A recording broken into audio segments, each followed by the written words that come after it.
អតីតមេដឹកនាំក្រុមអាវក្រហមថៃដ៏ល្បីល្បាញលោកចាស់ទូផនព្រំផានបានប្រកាសពីការធ្វើបាតកម្មធំមួយនៅថ្ងៃទី28ខែមិថុនាដើម្បីប្រឆាំងទៅនឹងរដ្ឋាភិបាលលោកស្រីផែថងថានហ្វីណាវ៉ាត់ក្រោយការបែកធ្លាយសម្លេងសន្ទនាជាមួយនឹងសម្ដេចតេជោហ៊ុនសែនប្រធានព្រឹទ្ធសភាកម្ពុជាយ៉ាងណាមិញក៏មានមនុស្សមិនតិចអ្នកទេដែលចង់ដឹងថាតើបរិសុទ្ធជើងខ្លាំងនៅក្នុងសមរភូមិតស៊ូមតិក្នុងរឿងនយោបាយរូបនេះមានជីវប្រវត្តិបែបណាទើបមានឥទ្ធិពលបង្ក្រាបឲ្យមេដឹកនាំថៃហ៊ានចោះចេញពីតំណែងនាយករដ្ឋមន្ត្រីលោកចាទូផនព្រំផានគឺជាអ្នកនយោបាយនិងសកម្មជនថៃលោកគឺជាមេដឹកនាំស្នូលមួយរូបនៃរណស័ក្តិរួបរวมជាតិនៃលទ្ធិប្រជាធិបតេយ្យប្រឆាំងនឹងរបបផ្ដាច់ការដែលហៅថា UDD នឹងត្រូវបានគេស្គាល់ថាជាក្រុមអាវក្រហមនិងជាអតីតសមាជិកសភានៃគណៈបកភឿថៃចលនានេះត្រូវបានបង្កើតភាគច្រើនដោយអ្នកគាំទ្រអតីតរដ្ឋមន្ត្រីថាក់ស៊ីនស៊ីណាវ៉ាត់ដែលតស៊ូមតិសម្រាប់កំណែទម្រង់លទ្ធិប្រជាធិបតេយ្យបន្ថែមទៀតនិងការការពារសិទ្ធិរបស់វណ្ណៈកម្មករនិងប្រជាជននៅតាមជនបទសកម្មជនថៃរូបនេះកើតនៅថ្ងៃទី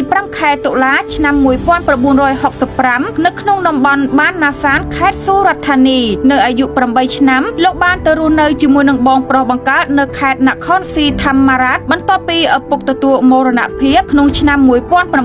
1977លោកក៏បានមកស្នាក់នៅក្នុងវត្តបវរនិវេសនៃទីក្រុងបាងកកដែលពេលនោះបងប្រុសនៅបួសជាព្រះសង្ឃនៅឡើយមិនយូរប៉ុន្មានគាត់បានបញ្ចប់ការបណ្ដុះបណ្ដាលសាលាវិជ្ជាជីវៈផ្នែកសំណង់បន្ទាប់មកបានស្ម័គ្រចិត្តទៅបង្រៀននៅតំបន់ដាច់ស្រយាលមួយនៅតំបន់ក្បែរទីក្រុងឈៀងម៉ៃ3ឆ្នាំក្រោយមកលោកបានត្រឡប់មកទីក្រុងបាងកកវិញហើយបានសិក្សាផ្នែកវិទ្យាសាស្ត្រនយោបាយនៅសាកលវិទ្យាល័យរ៉ាមខំផែងរហូតបញ្ចប់ថ្នាក់បរិញ្ញាបត្រដោយឡែកងាកមកកាន់អាជីពជាអ្នកនយោបាយឯណោះវិញនៅក្នុងការបះបោរគាំទ្រលទ្ធិប្រជាធិបតេយ្យនៅខែឧសភាឆ្នាំ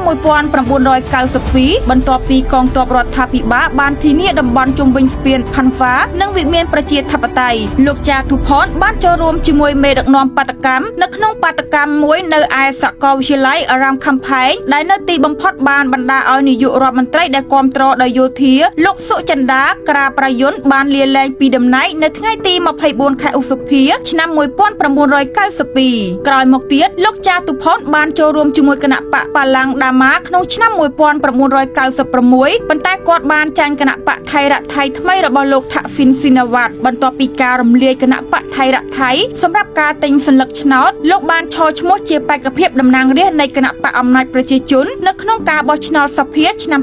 2007ទោះជាយ៉ាងណាក៏ដោយតុលាការកំពូលបានសម្រេចថាគណៈបកអំណាចប្រជាជនគ្រាន់តែជាតួជំនួសដែលត្រូវបានគេហាមឃាត់រួចហើយលោកចតុផននាពេលនោះស្រាប់តែបានផ្លាស់ទៅគណៈបកភឿថៃដែលបានរក្សាអាសនៈរបស់គាត់ក្នុងនាមជាសមាជិកសភារហូតបានក្លាយជាមេដឹកនាំស្នូលម្នាក់នៃរណស័ក្តិរួបរวมជាតិគាំទ្រលោកថាក់ស៊ីនប្រឆាំងនឹងរបបផ្ដាច់ការដែលត្រូវបានគេស្គាល់ជាទូទៅថាជាក្រុមអាវក្រហមមកដល់សព្វថ្ងៃដោយមានអំណាចនៅក្នុងដៃបរិវ័យ60ឆ្នាំរូបនេះបានដឹកនាំក្រុមអាវក្រហមនៅក្នុងការតវ៉ានយោបាយថៃដ៏ធំក្នុងឆ្នាំ2010ដែលបានដណ្ដើមការគ្រប់គ្រងទីក្រុងបាងកកនិងឈានដល់ការបញ្ចប់អំពើហិង្សាក្នុងខែមេសានិងឧសភានាពេលនោះលោកនិងលោកណាថវុឌ្ឍសៃក័រនិងមេដឹកនាំក្រុមអាវក្រហមផ្សេងទៀតបានចោះចាញ់នឹងប៉ូលីសដើម្បីជៀសវាងការបង្ហូរឈាមបន្ថែមទៀតបន្ទាប់ពីការបង្ក្រាបរបស់យោធានៅថ្ងៃទី19ខែឧសភាឆ្នាំ2010លោកចាទូផនរួមជាមួយនឹងលោកនិហ្វិតស៊ីនថាប្រៃត្រូវបានកាត់ទោសដាក់ពន្ធនាគារពីបទភេរវ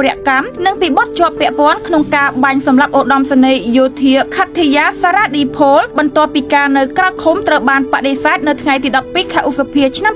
2011នៅខែកក្កដាឆ្នាំ2017គាត់ត្រូវបានកាត់ទោសឲ្យជាប់គុក1ឆ្នាំពីបទបរិហាកេរអតីតនាយករដ្ឋមន្ត្រីអភិវិតវេចាជីវ៉ាថាជាឃាតករសម្រាប់ការប្រើប្រាស់កម្លាំងយោធាប្រឆាំងនឹងជនស៊ីវិលនៅក្នុងការតវ៉ាដែលបណ្ដាលឲ្យជនស៊ីវិលរាប់សិបនាក់បានស្លាប់នៅក្នុងរយៈពេលប៉ុន្មានឆ្នាំមកនេះបន្ទាប់ពីការបង្ក្រាបដោយយោធាដ៏ឃោរឃៅទៅលើការតវ៉ាលោកចាទូផនបានប្រឈមមុខនឹងការចោទប្រកាន់ទាក់ទងនឹងទូនីតិរបស់គាត់នៅក្នុងភាពចលាចលហើយត្រូវបានចាប់ខ្លួននិងដាក់គុកជាបន្តបន្ទាប់ថ្មីត្បិតតែមានការប្រឈមផ្នែកច្បាប់ក៏ដោយក៏គាត់នៅតែ សកម្មក្នុងនយោបាយថៃនិងបានបន្តកាន់ឥទ្ធិពលក្នុងនាមជាមេដឹកនាំនៃចលនាប្រជានិយមក្រោយចេញពីពន្ធនាគារលោកក៏បានផ្លាស់ប្ដូរអរិយាប័ត្រដោយកាន់តែរិះគន់លោកថាក់ស៊ីនស៊ីណាវ៉ាត់ដែលបានធ្លាក់ចេញពីអំណាចក្នុងឆ្នាំ2006ព្រមទាំងរដ្ឋប្រហារយោធាជាបន្តបន្ទាប់អាជីពនយោបាយរបស់លោកចតុផនត្រូវបានផ្សារភ្ជាប់យ៉ាងជិតស្និទ្ធទៅនឹងជោគវាសនារបស់គ្រួសារស៊ីណាវ៉ាត់និងការតស៊ូដ៏ទូលំទូលាយរវាងបកពួកនិយមក្រុមអិសរាជជនថៃ